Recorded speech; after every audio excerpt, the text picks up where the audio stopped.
a pretty typical diagram of a process within cellular respiration known as glycolysis. Glycolysis starts out by taking a glucose molecule, which has the chemical formula of C6H12O6. Typically within biology, we only really care about the carbons, so you can see that glucose has 6 carbons. Now, in this part of glycolysis, I always tell students you have to spend money to make money. So initially, we have to use up 2 ATP molecules. Remember, our whole goal of cellular respiration is to make ATP. So we're negative 2 ATP already. This phosphorylates glucose to make it fructose 1,6-biphosphate. This fructose 1,6-biphosphate is going to break down into 2 different molecules. The first being this molecule, which is known as G3P. The other is this molecule known as DHAP. Now, like it says here, DHAP is going to be converted into another G3P molecule. So essentially, this fructose 1,6-biphosphate is going to be broken down to 2 G3P molecules. So this first part of glycolysis takes glucose and it's going to break it down to 2 G3P molecules by using 2 ATP. And we know this first step as the energy investment step.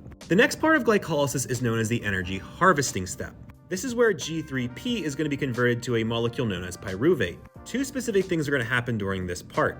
An NAD is going to become NADH, and 2 ATP molecules are going to be produced. It's important to remember that this step is going to occur twice. The reason being is because we're going to get 2 G3P molecules from the first initial step of glycolysis. So the first G3P is going to go through this process, and then the second G3P is going to go through this process. So essentially, we have to double everything here. So in total, for this second process, we're making 4 ATP and 2 NADH. However, the net total of ATP during glycolysis is only going to be 2 because remember, we already spent 2 ATP in the first part.